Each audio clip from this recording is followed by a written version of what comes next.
मामा हमार करे जावा फट गे बहिनी सुन के दहे जावा के ना मामा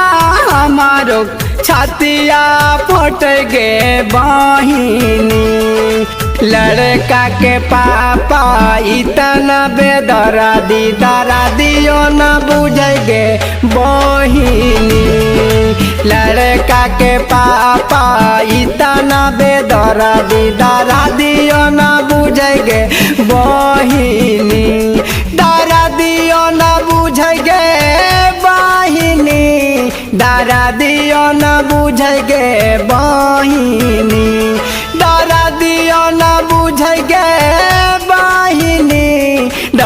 दियो न बुझे गे बहिनी लड़का के पापा इतना बेदर्दी